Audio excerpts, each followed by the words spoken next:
s'est passé, c'était... Nous, on s'est fait arrêter concrètement à Briançon. Euh, mais ce qui s'est passé, le mouvement est parti en amont en fait, d'Italie, de Clavière, où en fait on est allé, on s'est retrouvé avec, avec Théo notamment, on était partis d'ici ensemble pour aller rejoindre des amis qui étaient là-bas et dont on savait qu'elles étaient impliquées un peu dans ce mouvement de soutien, de solidarité avec les gens qui essayaient en fait de traverser la frontière là-bas.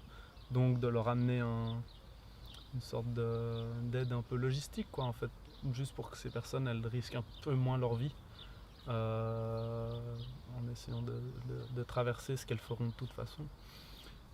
Donc ça un peu on savait ça hein, un peu de ce contexte et tout. Mais on est allé là-bas voilà, un peu pour découvrir ce qui se passait, un peu connaître, apprendre de la thématique. Et en fait, il s'est retrouvé totalement par hasard qu'il y a eu le samedi cette manifestation, ce rassemblement de génération identitaire, donc qui était bien sûr un affront à tous ces mouvements de solidarité et en premier lieu à tous ces migrants en fait, qui risquent leur vie et qui voient une nouvelle barrière, une forme de nouvelle frontière qui vient se mettre face à eux dans leur tentative d'aller un peu vers quelque chose de mieux pour eux quoi. Et du coup on est arrivé là-bas et suite à ce mouvement de génération identitaire, il y a un peu une sorte de mouvement qui s'est créé en fait tout seul, un peu de manière spontanée. Forcément, il y a Génération Identitaire qui vient faire quelque chose dans les montagnes. Il y a des gens qui luttent là-bas pour être en soutien aux migrants. Il y avait en plus le matin des conférences qui étaient prévues sur place sur un peu l'histoire des régions alpines françaises et italiennes, leurs relations transfrontalières, les mouvements de solidarité qu'ils ont pu avoir dans l'histoire, que ce soit au XVIe et XVIIe siècle, sauf erreur, le mouvement des escadrons et pendant la Deuxième Guerre mondiale dans les mouvements un peu antifascistes. Et du coup voilà, il y a eu un certain nombre de personnes qui se sont retrouvées là, des migrants sauf erreur qui n'avaient pas voilà, qui avaient été refoulés à la frontière les jours d'avant, donc un peu tout ce melting pot qui a fait que voilà, il y a eu cette marche spontanée un peu qui s'est faite pour ouais, pour répondre en fait aussi à ce que Génération Identitaire a fait le jour d'avant. Et du coup voilà, il y a cette marche qui s'est mis en branle et donc qui a traversé la frontière dans laquelle apparemment des personnes migrantes se sont mises aussi, insérées. Ce qu'on n'a aucune, en tout cas nous, on n'a aucune manière de le prouver, bien entendu. Voilà, il y avait à peu près 150 personnes, je dirais comme ça, 150-200 personnes. Donc on a marché, on a passé une première fois à côté des flics qui n'ont rien dit, puis on a passé dans un tunnel et puis là il y a eu un barrage qui était très fébrile et puis ils ont reculé, puis on a pu les contourner sur le côté et continuer la marche sur le col.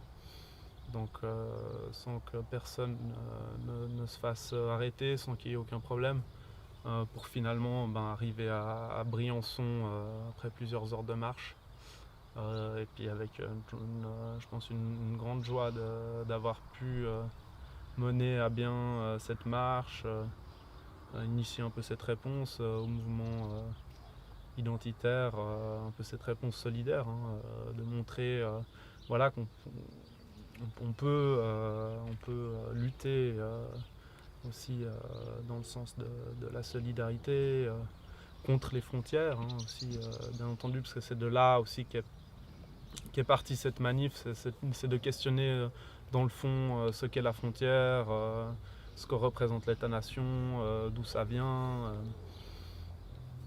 Et, et donc voilà, c'était une réussite. Et nous, on a fini cette marche. On devait repartir après avoir passé 2 jours là-bas et découvert ces gens. On devait repartir faire un déménagement et en retournant les deux tout seuls à travers la ville, on s'est fait cueillir de manière totalement arbitraire par la police qui nous a mis en garde à vue pendant trop de 6 heures avec notamment une première nuit assez désagréable avec un seul matelas, une seule couverture pour deux, il faisait relativement froid. Des difficultés pour aller aux toilettes, un peu une forme d'intimidation de la police et en fait de l'État derrière. On a eu l'impression assez vite que c'était quelque chose qui nous dépassait, où il y avait un peu des choses qui venaient d'en haut, du procureur, voire un peu plus haut, on ne saurait pas vraiment dire, mais en tout cas par rapport à ce qui s'était passé, par rapport à nous, l'attitude qu'on avait eue dans tout ça, qui était de participer, c'était super passif en fait, de s'être montré solidaire en ayant fait cette marche, et de subir cette répression, on voyait qu'en fait il y avait vraiment c'était une réponse politique de l'État, de vouloir montrer en fait qu'on ne doit pas laisser faire ça et puis de réprimer le plus possible ces mouvements de solidarité en fait, pour plus qu'ils aient lieu en quelque sorte, pour faire peur aux personnes qui font ça, qui se manifestent. Et voilà, je pense qu'on a bien senti un peu le côté un peu autoritaire de l'État par en haut dans toute notre périple et dans ce qui se passait par rapport au procès aussi. Et du coup voilà, on a été mis 36 heures en garde à vue et après du coup le procureur nous a fait passer en comparution immédiate. Donc en voulant nous juger rapidement, en fait je pense qu'il espérait qu'il pouvait rapidement nous juger pour un peu ne pas faire trop de bruit, pour essayer de réprimer, donner un exemple. Et puis voilà, comme ça il y a les premières personnes qui ont fait une marche de solidarité comme ça qui sont réprimées et puis après par la suite on peut envoyer et tout. Donc il nous a mis la pression en nous menaçant de détention provisoire. Donc on a dû prendre cette décision en 2 minutes, à savoir est-ce qu'on veut être jugé immédiatement ou est-ce qu'on veut attendre et du coup risquer la prison préventive. Ce qui s'est effectivement passé. Et dans un procès un peu, une forme de pré-procès pour nous mettre en préventive qui voulait pas dire grand chose. Le procureur a totalement n'est pas du tout venu sur les faits, a invoqué des autres manifestations qu'il y avait eu 2 jours plus tôt, nous mettant en lien de manière totalement arbitraire avec d'autres choses. Et donc voilà, on s'est retrouvés finalement en prison, d'abord à Gap pendant 2 jours, donc une plus petite prison. On a été mis en cellule, dans des cellules pour 2 personnes, on a été 3, donc on a été rajouté avec un matelas. Pour que 2 jours plus tard, ils viennent nous chercher pour nous transférer au Beaumet. Donc tout ce processus, tous les transferts, monotes, les mains et ou les pieds aussi, à 150 sur des routes nationales. Et du coup, voilà, ils nous ont transférés au Beaumet. Et là, on est resté 6 jours. On est resté dans le quartier arrivant. On a eu un peu un régime privilégié. Puis après, il y a eu une demande de mise en liberté qui a été faite par nos avocates, qui a effectivement réussi et dont on a été mis en liberté conditionnelle on devait aller pointer au commissariat Théo une fois par jour, moi une fois par semaine, parce qu'ils ont fait une erreur dans leur jugement, donc par écrit. Et du coup voilà, on était assigné en résidence en France voisine, on est resté sous contrôle judiciaire.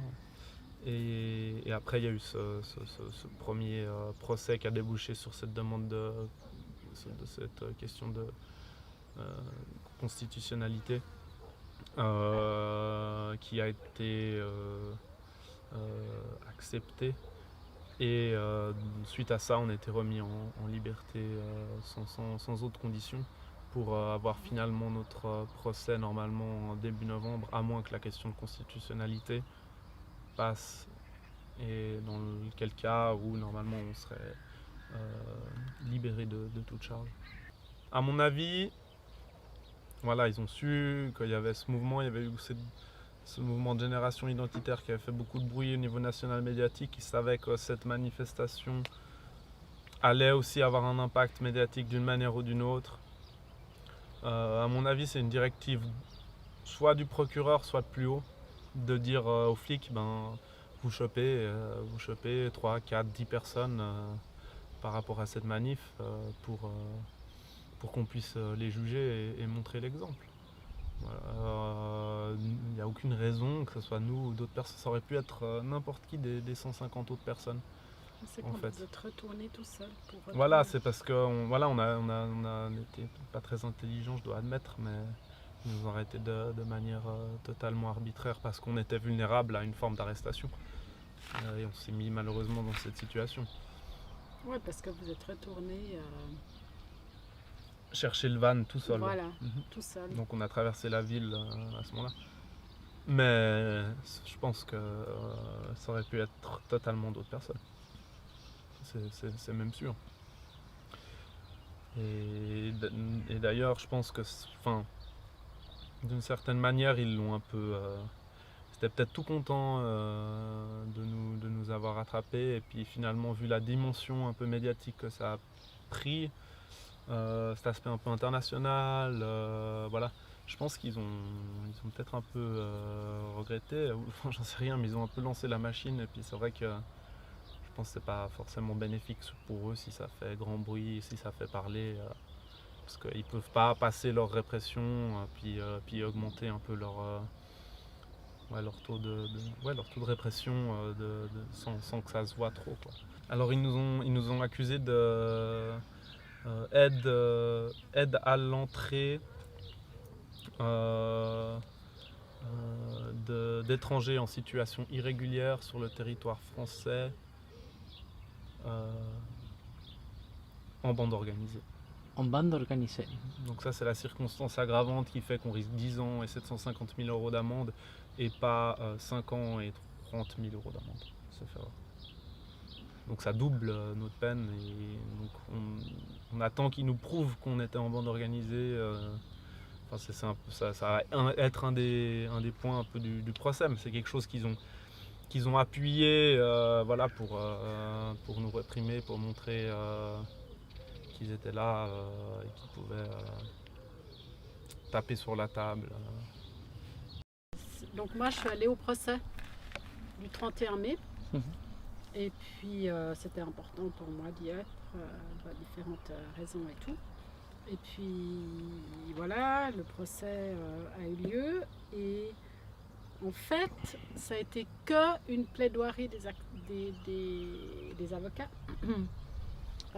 Et puis eux, ils ont vraiment rien pu dire si ce n'est décliner leur identité. Hein, c'est vraiment ça. Hein.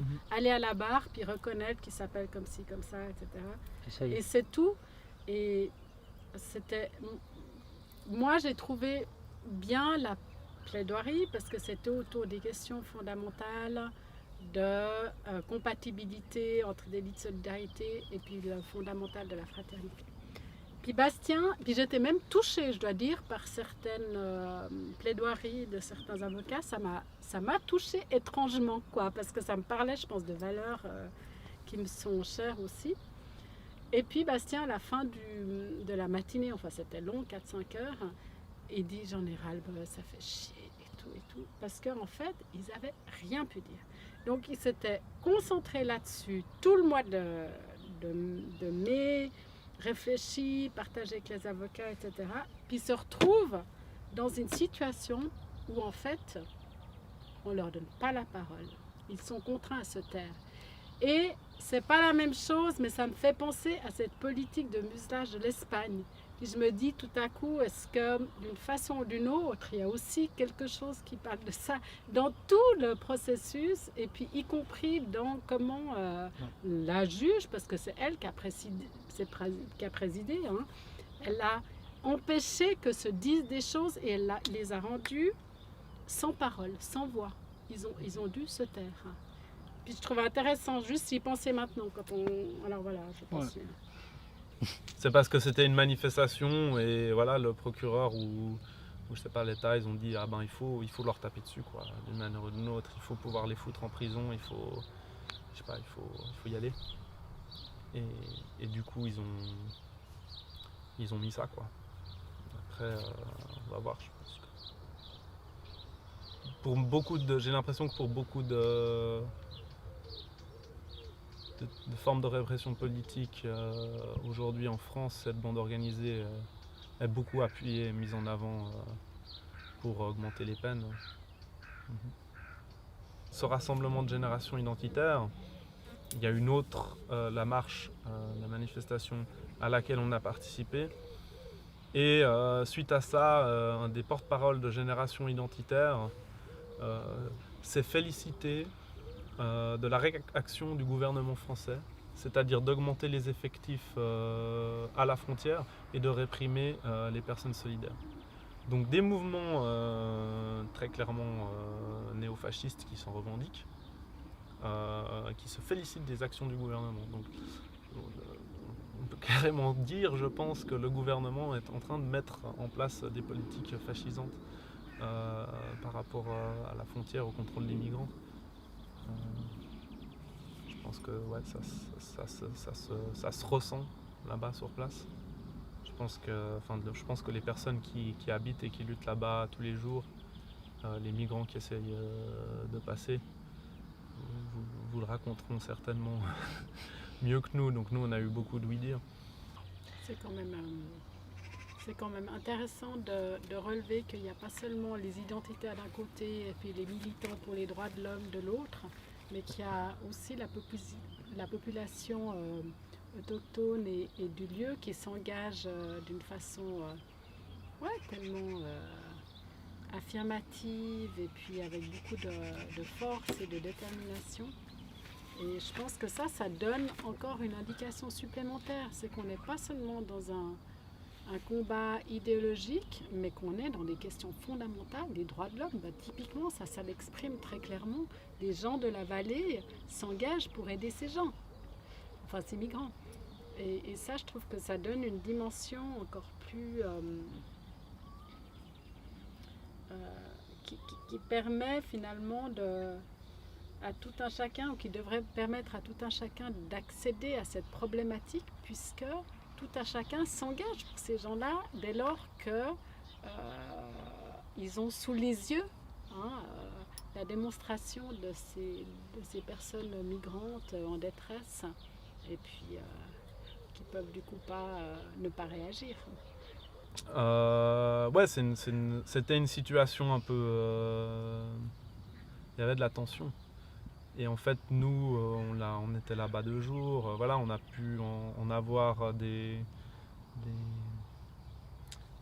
revues un peu de personnes qui nous ont expliqué là, des retours de migrants-migrantes qui essayaient de passer la frontière, de personnes solidaires qu'on a pu croiser, avec qui on a pu discuter, et aussi de tout un tas d'articles de journaux qu'on a vus, surtout a posteriori en fait. Mais d'une manière générale, il y a une présence policière qui est énorme. Il y a une forme de chasse à l'homme. Il y avait des militaires qu'on a effectivement vus quand on a fait la marche, qui étaient en haut. Des militaires qui, pendant la nuit, vont traîner dans la montagne, notamment avec des motoneiges pour retrouver des personnes qui sont noires. C'est une forme de chasse à l'homme, militaire, et des militaires qui sont là et qui s'entraînent en fait, concrètement. Bien sûr, le contrôle aux faciès, bien entendu, c'est les Noirs qu'on contrôle, c'est les personnes arabes, pas forcément les autres. Donc voilà, on voit tout un tas de politiques fascisantes en fait, d'un État français qui va vers une militarisation, qui va vers un autoritarisme super poussé, voilà, vers un contrôle aux faciès, donc une forme de racisme concrètement que l'État met en place à travers ses politiques, un racisme institutionnel. Et d'ailleurs, ce qui au final s'est traduit par des morts. 3 morts dans les 10-15 jours avant notre pré-procès du 31 mai. Des gens retrouvés morts dans la montagne, dont une femme qui apparemment a été coursée par la police. Donc voilà, on voit effectivement que les politiques que met en place l'État français tue, donc représente une forme de violence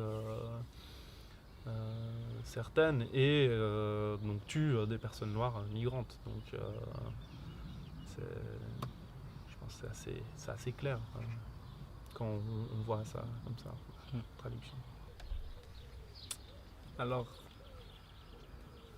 pour moi, j'ai envie de dire que le délit de solidarité il doit être vu sous différents points de vue.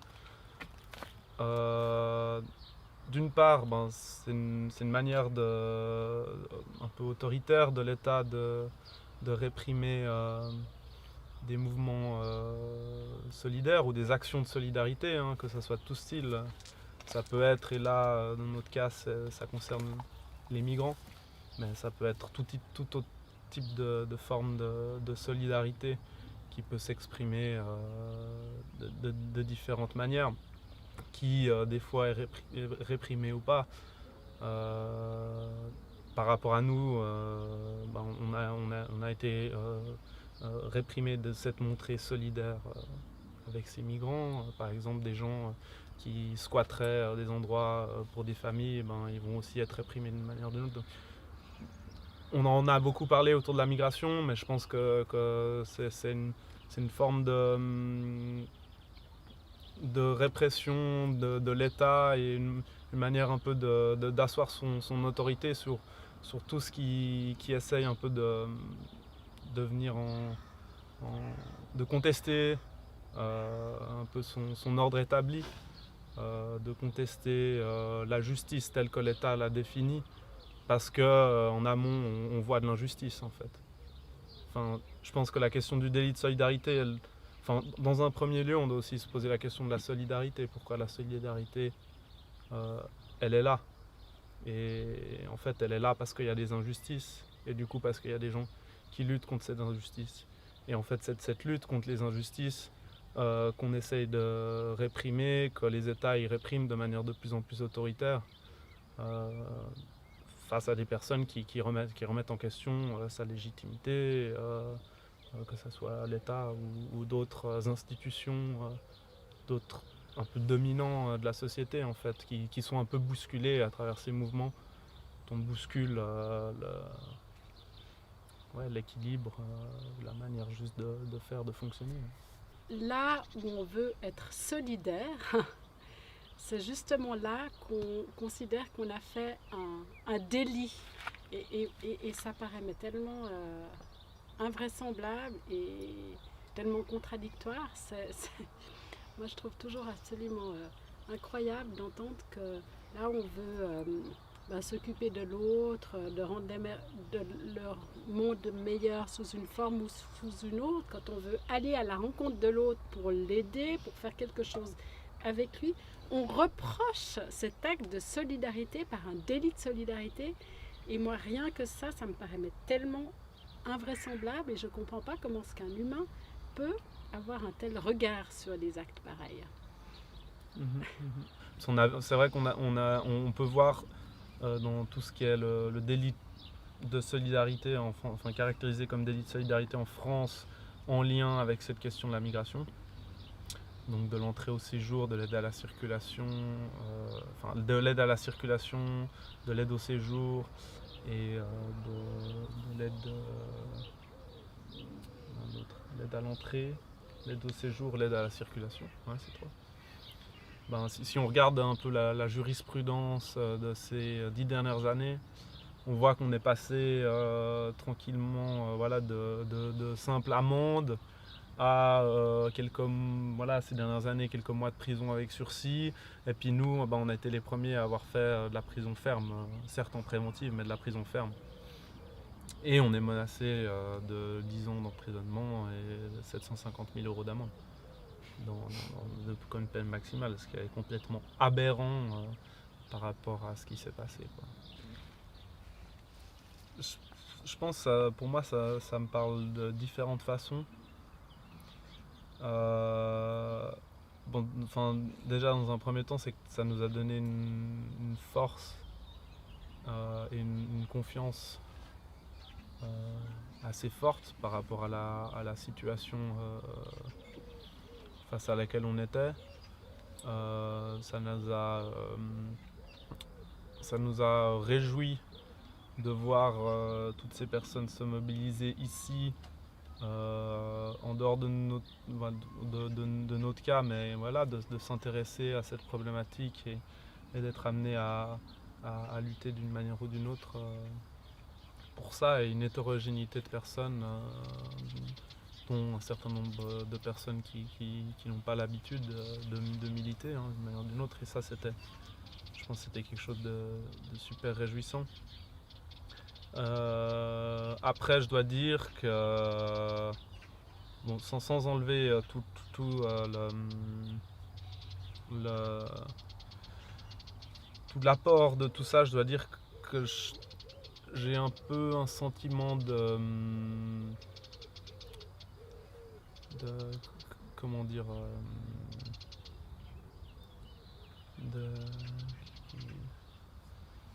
en fait,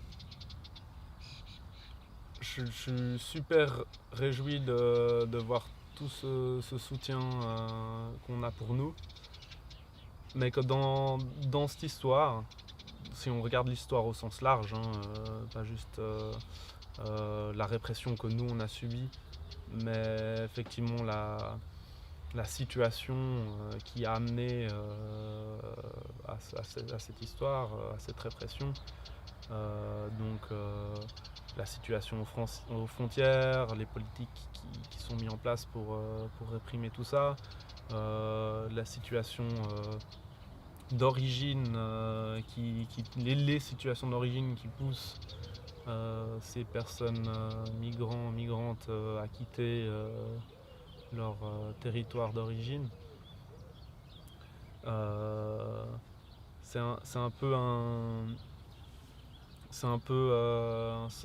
sentiment. Il y a beaucoup de personnes, en fait, les premières directement concernées, les migrants, subissent beaucoup plus de souffrance que nous, subissent beaucoup plus de répression que nous, subissent beaucoup plus d'injustice que nous, et ont beaucoup moins de soutien, sont beaucoup plus invisibilisés, n'ont pas toute cette solidarité qui s'est créée autour d'eux. Et en fait, on a un peu ce sentiment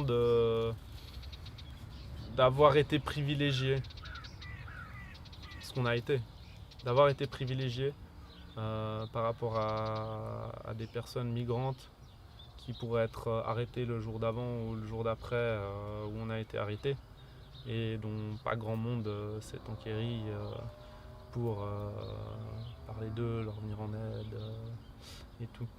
Et donc, ouais, donc un peu un... Je sais pas quoi, ce que c'est vraiment comme sentiment. Un sentiment que c'était disproportionné par rapport à votre vécu et puis celui des migrants qui auraient, d'après vous, bien davantage besoin de soutien. Il y a quelque chose de... Ouais. Mais un peu je sais pas, un mal-être, un peu d'être privilégié. Un malaise. Ouais, un malaise. D'être privilégié, de sentir ce privilège comme jamais. C'est ce qu'on a beaucoup notamment ressenti en prison aussi. Donc, par rapport à la prison, on s'est retrouvés dans ces prisons à rencontrer d'autres détenus, avoir qui nous racontent leurs histoires, un peu leur situation de vie, comment leur arrestation s'est passée, comment ils font face à la police, aux juges. Et en fait, on se rend compte qu'ils subissent aussi tout un tas d'injustices. Mais ils sont tout seuls là-dedans. Ils sont sans fric là-dedans. Ils subissent souvent une forme de racisme de la police ou des juges ou autres. C'est une forme de routine par rapport à leur condamnation, à des crimes et des délits. Que la plupart de ces gens font en fait pour aussi survivre. Parce qu'ils n'ont peut-être pas trop d'autres choix dans leur vie et puis parce que la société d'aujourd'hui a normativement décidé de réprimer ce genre d'activité. Et tout le soutien qu'on a eu derrière, toute cette solidarité, rien que financièrement, on a pu avoir des avocats, avocates, tout ça. Tu te rends compte en prison, tu es là, waouh, toute cette population, en fait, tous ces gens de classe moins aisée, plus populaire, qui n'ont pas tout soutien. Et puis d'ailleurs ça s'est traduit dans la prison même, où on a eu un régime préférentiel en restant dans le quartier arrivant. On pouvait être avec Théo en cellule ensemble, ne pas être intégré dans les baumettes un peu quartier normal, où on risquait de côtoyer un peu des autres détenus et tout. Parce qu'on est blanc, riche, qu'on n'est pas la population carcérale type, parce qu'il y a une grosse solidarité derrière, ça risque de faire du bruit.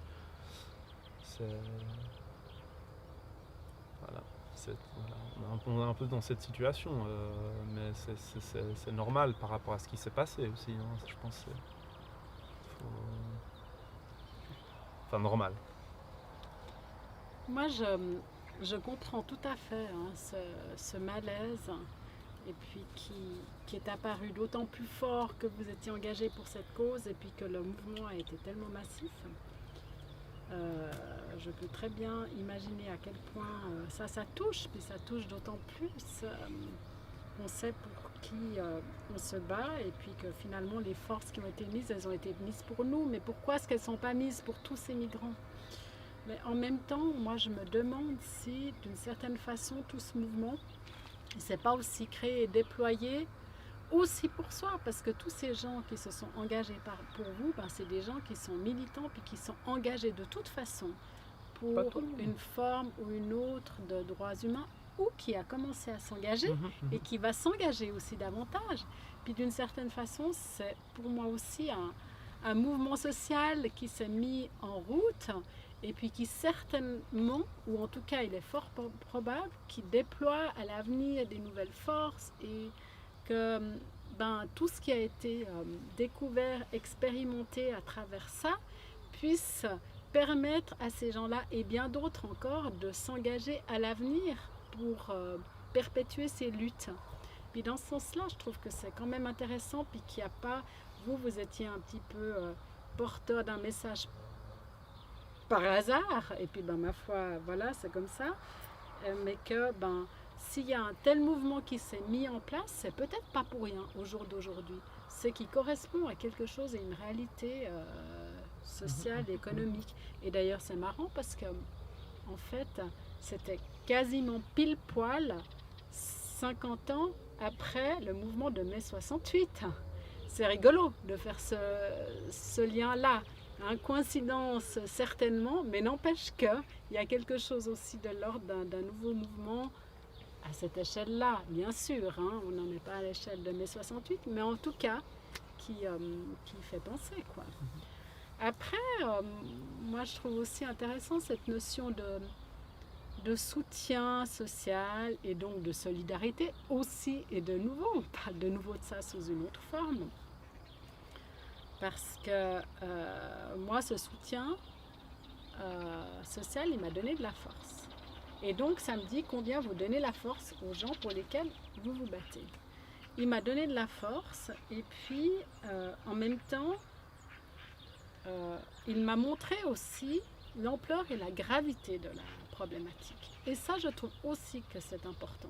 Et je trouve que ce soutien participe, en tout cas pour un bout, à des formes de prise de conscience, qu'elles soient sous un axe ou sous un autre. Et ça, je trouve aussi que c'est intéressant et puis qu'il ne faut peut-être pas juste le voir comme, ben voilà, on a été soutenu, ça a été super, mais nous, de toute façon, on se démerde quelque part et c'est pas nous qu'on doit soutenir, c'est les autres. Parce que quelque part, d'une façon indirecte, il y a un soutien à cette cause et ça, je trouve que c'est super important. Après, moi, je trouvais vraiment intéressant aussi tout ce qui s'est joué en termes de solidarité entre les gens qui ont soutenu, entre les générations. Parmi le groupe de solidarité, donc ils ont créé des sous-groupes de travail. Et puis un des sous-groupes, c'était le soutien aux familles. Et j'ai trouvé ça vraiment tellement super que, ben voilà, des jeunes de l'âge de mes enfants fassent un mouvement vers moi, puis me demandent comment ça va, t'as besoin de quoi, etc. Et c'est vrai qu'à l'occasion, j'ai eu besoin de certaines choses très concrètes parce que j'avais la tête un peu brouillée, puis que j'arrivais pas à tout faire, et puis que ça me soulageait s'ils pouvaient faire une chose ou l'autre très concrète. Puis je trouvais aussi intéressant d'observer en fait comment la situation dans ce moment-là était un peu renversée en tant que parent par rapport aux enfants. On est plutôt d'habitude ceux qui soutiennent. Bon, après ça évolue au fur et à mesure que les enfants grandissent. Mais là, c'était d'une certaine façon inversé. Puis je trouve que c'est aussi beau d'observer ce donner, recevoir. Et puis il y a aussi quelque chose autour de ça, donner son énergie, sa force pour ces mouvements-là. Et puis peut-être recevoir un bout d'amélioration, je ne sais pas quoi, hein, mais je trouve intéressant cette notion de soutien social et de solidarité parce que pour moi ça va vraiment complètement ensemble. Mais je dois dire aussi que tout ce soutien qui s'est mis en branle m'a impressionné en effet de par la force, de par l'énergie, le travail et en même temps ça m'a aussi et de façon un petit peu contradictoire, un peu déstabilisée parce que je me dis oh, mais c'est si grave parce qu'au début j'avais pas mesuré donc ça m'a aussi amené à réaliser ce genre de choses quoi. Bon, il y a plein de choses à dire autour de ça. Hein.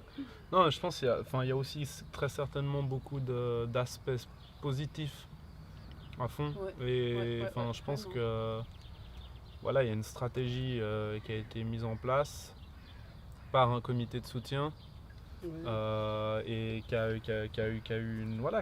apporté quelque chose en fait, qui a permis de faire parler de tout ça, qui a sensibilisé un certain nombre de personnes. Il y a une attention médiatique, voilà, qu'on soit pour ou contre, je pense qu'on ne peut pas nier une forme d'impact que ça a eu positif sur un certain nombre de personnes. En tout cas, en Suisse, à Genève, là où le mouvement de solidarité a eu lieu, voilà, ça n'a certainement pas amené des gens à avoir je sais pas, des idées ou des réflexions fascistes, fascisantes, mais peut-être plutôt le contraire.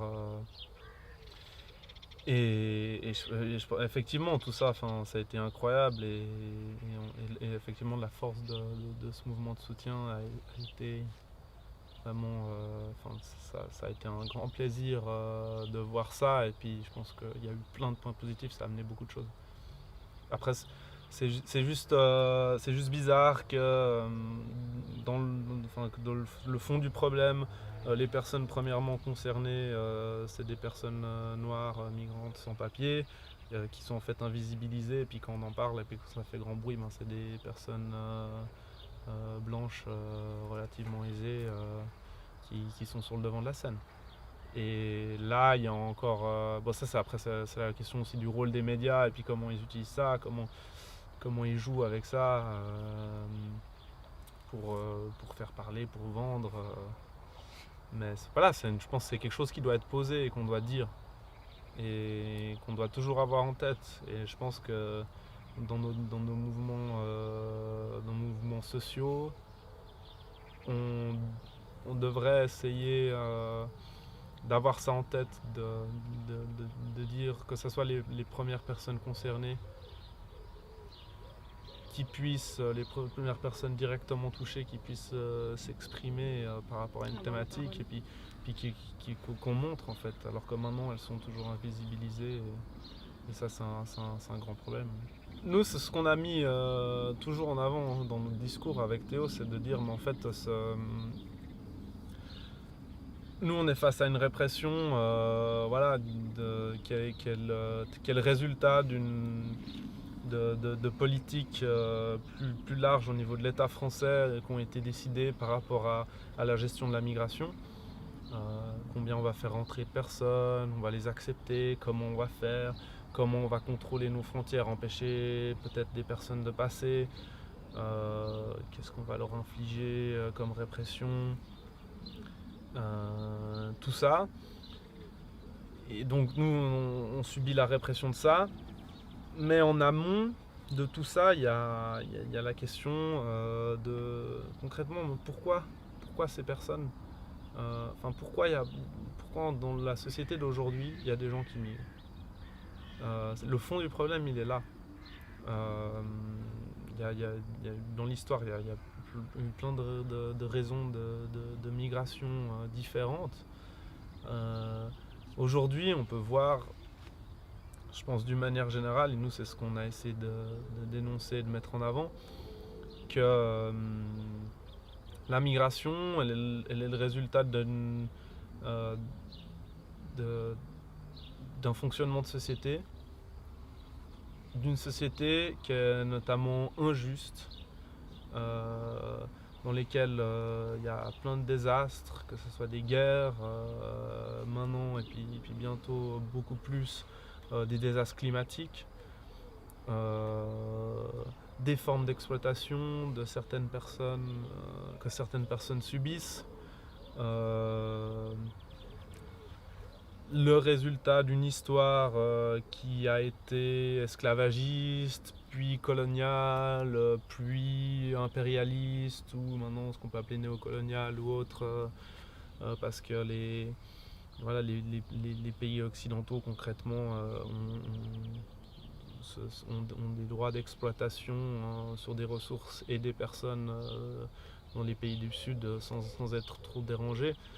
Et en fait, tant que ça perdure, eh ben on n'aura pas résolu le problème en fait.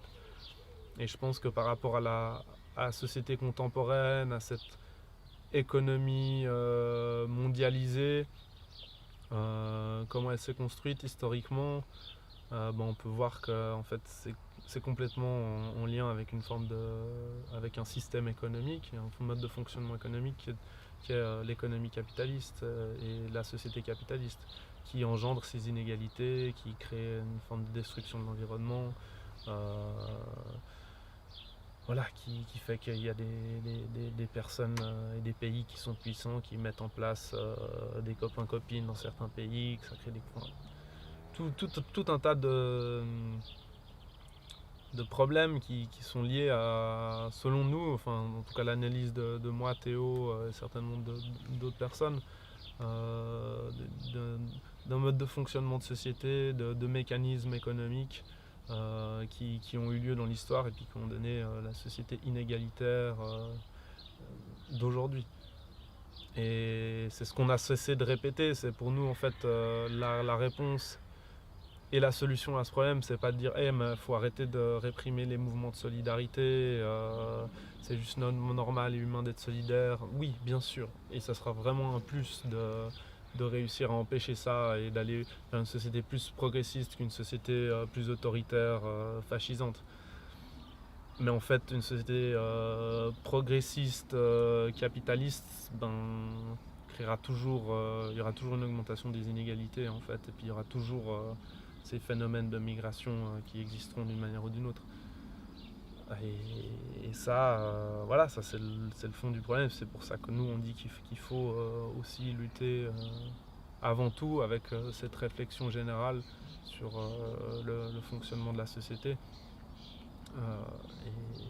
et l'impact qu'elle a sur des situations de vie de personnes. Et voilà. Et après comment ça se traduit par des politiques étatiques. Mais vous, qu'est-ce que pensez que sera la solution? Ben, je trouve que Comme nous, une abolition de l'État et du capitalisme. Le discours, il est presque utopique, mais moi ce que je trouve surtout la solution. Est-ce qu'on peut parler de solution? Je ne sais pas s'il y en a une. Mais ce que je pense que c'est des prises de conscience qui passent par, ou qui devraient passer par chacun et qui permettraient à tout un chacun d'agir sa vie avec une forme de conscience et de responsabilité, parce qu'on a tous une responsabilité par rapport au monde dans lequel on vit, et puis c'est peut-être de pouvoir déjà chacun à son degré avoir une attitude qui soit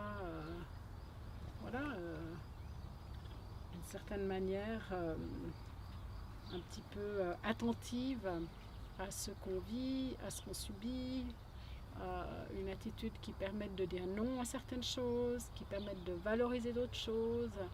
Et puis ça, moi je pense que c'est un travail de titan, c'est un travail énormissime, et on peut presque se dire que c'est irréalisable.